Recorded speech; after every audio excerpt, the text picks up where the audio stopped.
This is TV18 and you're watching CNBC-TV18.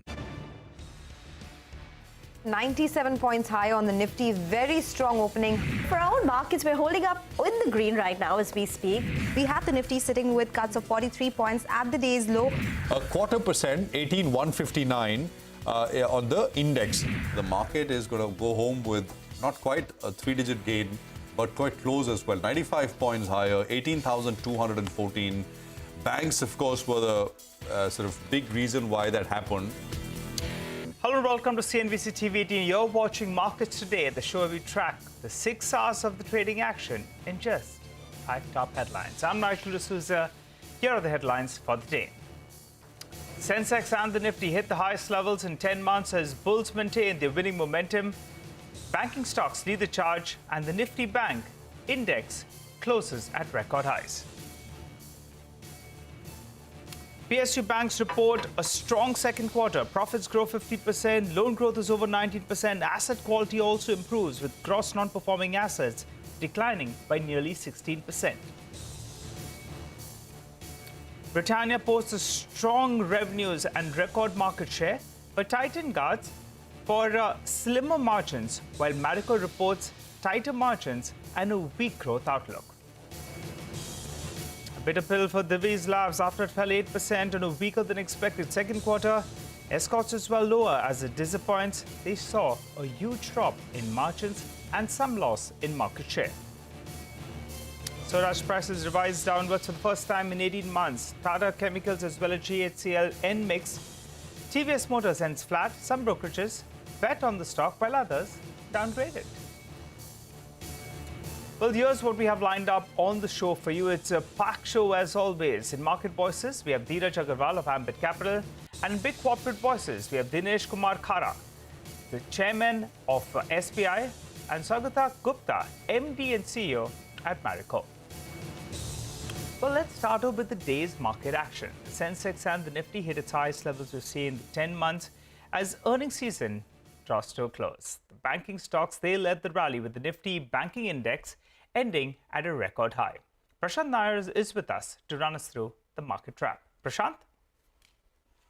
Almost a replica of what we saw in trade on Friday. The market started higher, sold off, was flat for most parts of the day, and then it came alive exactly at 2:30 when there was a big push higher. It was led by banks. And let me explain. So Bank Nifty was doing the better of the two indices for most parts of the day, but it was largely led by public sector banks, which have been doing well. Private banks, not so much. But starting 2:30, I mean, you had private banks which also came into the mix. And I mean, both these combined doing a lot to help the Bank Nifty and the Nifty as well. Both Nifty and Bank Nifty are not very far away from their respective all-time highs, by the way. It was all about results in the Nifty, large caps or outside as well. What did well, like Britannia, SBI, Bank of Baroda, some of the largest gainers, these were on the back of earnings beats. The two biggest disappointments, losers today were also earnings-led. Divi's Laboratories and Marico is what I'm talking about. I mean, outside of the PSU names like SBI and Bank of Baroda, there was a whole list of those. Bank of India, Union Bank, Canara Bank, to name a few. Rail infrastructure stocks is a theme we'd highlighted earlier. RVNL, RailTel, IRCON, IRFC, their entire gamut continuing to do very well. And of course, the leader there has been RVNL. In the broader markets, Amara Raja for the second straight day running, NIIT, IRB, there was JK Lakshmi, which did very well. Supreme Industries is coming out of a bit of a slumber. GE Shipping and many more names participating very strongly. Market breadth was positive. There were losers as well, but most of them were earnings-related disappointments. Up ahead, as I said, the markets are not very far away from all-time highs. Tomorrow is a market holiday, but there are U.S. midterm elections in the U.S., which I think we'll watch closely. But the big important cue from a sort of market perspective in terms of data really is the consumer price inflation number for October out of the U.S., which is only on Thursday. Will we get to new highs before that, or will we have to wait for that? That is something which we will have to wait and watch. Back to you. Well, that's right, Prashant. All-time highs, that's something that the bulls are eagerly looking forward to. Well, here's some expert opinion then. Dheeraj Agarwal, co-head equities of Ambit Capital, said that India is doing relatively better in comparison to the other markets. He also said that they had a target of around 18,700 on the Nifty. Let's listen up. We've had a target of 18,700 on the market. Although that target was for September 20, September 23, looks like it'll come much faster. I think we are in a situation at this point of time where good news is good news for us and bad news is also good news for us, because relatively speaking, India is doing better. So at this point of time, looks like the trajectory is up. I don't think one should keep increasing targets just because the markets have run up, right? That's like chasing momentum. I mean, it can go a little bit higher, who knows? It's difficult to catch the exact points. Broadly speaking, I personally call this period of time as the convergence, the period of convergence for stocks within a sector and across sectors, which was a period of dispersion between 2014 to 20. So 2014 to 20, the strong kept on going up, the weak kept on getting bashed. At this point of time, we are seeing the strong, if it is very expensive, is actually flatlining or declining a little bit. And what was weak between 15 to 21, but they're showing some amount of earnings traction, is climbing up. So it's more like convergence. Well, moving to the second headline now. The PSU Banking Index, well, it surged in today's trading session on the back of a strong set of numbers that have come in the second quarter. The index was up 4.5%, and stocks like SBI as well as Bank of Baroda, they rallied anything between 3 to around 10%. These stocks, well, they saw profits growth of close to around 50%, with loan growth coming in at over 19%. In fact, their asset quality also improved, with the gross NPAs or non-performing assets declining nearly around 16%. Well, Q2 FY23 has been an operationally strong quarter for the PSU banks. The loan growth has been pretty robust at above 19% YOY and about close to 5% sequentially, which means that they have gained market share both YOY and quarter on quarter. So the operating profit growth is very healthy at 18% YOY and about 32.1% sequentially, largely led by the fact, net interest margin has expanded for majority of these PSU banks on a sequential basis, and the trading losses that they had in Q1 has actually reversed for many of them. So PAT is up about 50.4% YOY and about 65.7% sequentially. While the operating profits are healthy, the declining credit costs have actually helped the earnings momentum for PSU banks. So the return on advances that I've calculated is at about 1.35%, up from 0.85% in the previous quarter and up from 1.07% in the same quarter last year. In absolute value, their gross NPA is down 15.9% YOY and about 13% sequentially, and their net NPA is down about 29.3% YOY and 13% sequentially. So calculation does show that the gross NPA ratio is now at 6.5% when compared to 7.5% in the previous quarter, and the net NPA ratio is at 1.65% when compared to around 2% in the previous quarter. So overall, the core provision coverage ratio has also strengthened by 120 basis points on a sequential basis. Back to you. Thanks a lot for that, Abhishek. Well, we caught up with SBI Chairman Dinesh Kumar Khara earlier today to understand the fine print of their earnings report for the second quarter. Here's what he had to tell us. We have got visibility of either proposals in pipeline or one which are sanctioned already, awaiting disbursement. So all that is somewhere in the range of about 3.5 trillion plus as far as the corporates are concerned. So I expect that going forward, the kind of availment which has happened from corporates in this quarter will have the visibility of similar availment going forward, because corporates are earlier raising money from overseas markets. Now overseas markets have turned expensive, and with the hedging cost, perhaps it is much cheaper to borrow from India as compared to borrowing overseas. And infrastructure continues to be a major focus area, and apart from that, the renewable energy is another very major area, and the PLI has also started showing good demand. We have got some investments which are likely to be up for redemption in the current year, and it is as high as about more than 3.5 trillion as on 30th September when we have compiled these results, though it is even on the higher side now. So I think we will be in a position to unwind these investments and support the credit growth as and when this kind of a visibility will be there.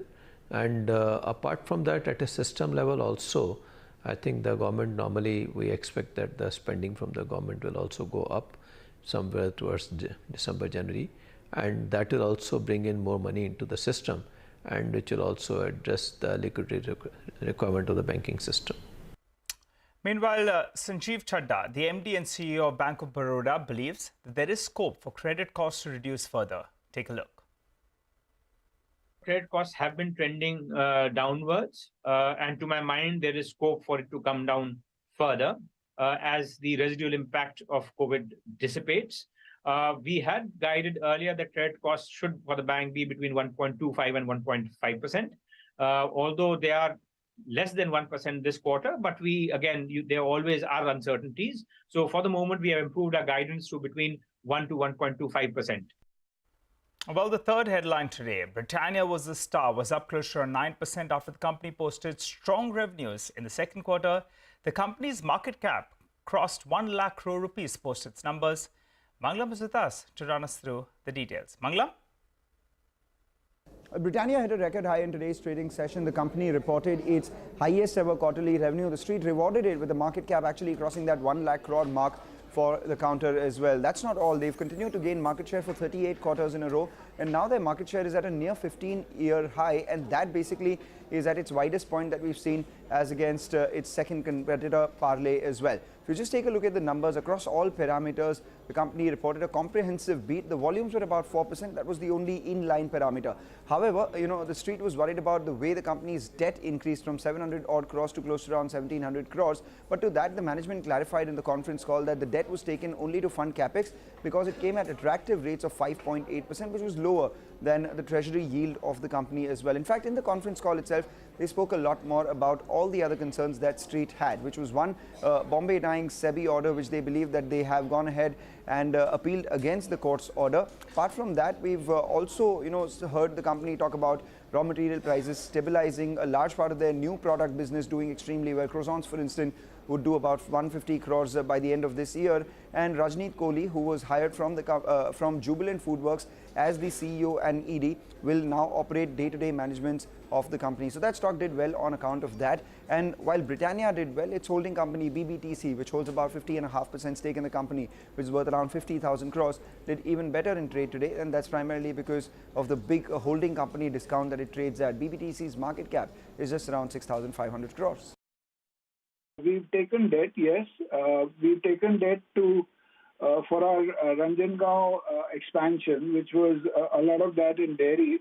The dairy plant is almost ready and should be commercialized soon. So dairy, then we've got a factory coming up in Tamil Nadu, a factory coming up in UP. To fund that, and we've got a loan at a very low price. We've got a loan at 5.8%. We are looking at approximately exit rate of about 150 crores, which is, I would say, a reasonable number for a product which has just been launched. The total NPD contribution, it will probably be about 5%. Okay, that's about Britannia. It looked very good. But Manglam, you stay with us. Marico was the one that was down more than 5% after it saw tighter margins in the second quarter. A weaker growth outlook as well, weighed on sentiment. Manglam, take us through those highlights. But as far as Marico's numbers are concerned this time around, on a reported basis, they were pretty much in line with what the street was working with. And that's primarily because the company had given their second quarter update as well. However, the management did point out some weaknesses as far as some parts of their portfolio are concerned. For Parachute itself, which is a more mass product, they said that the raw material inflation volatility actually caused them to, take multiple price actions, and as a result of which there was scattered product going into the market, etc. And that hasn't settled, and that has only now settled.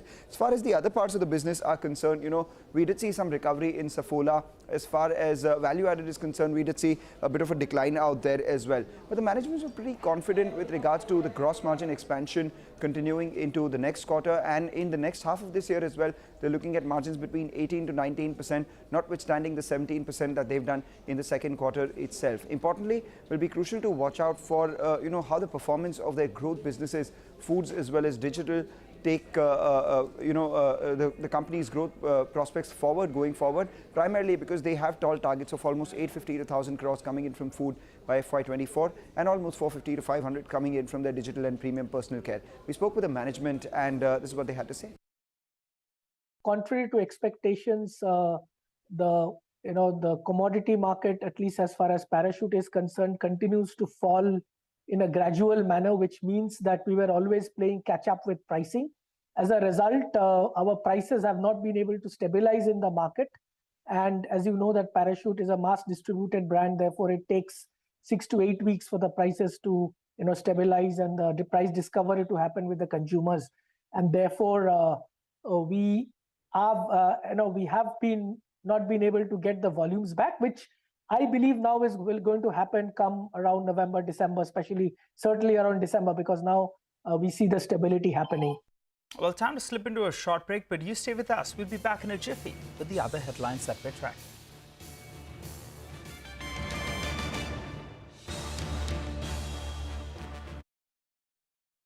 You can do your homework. अरे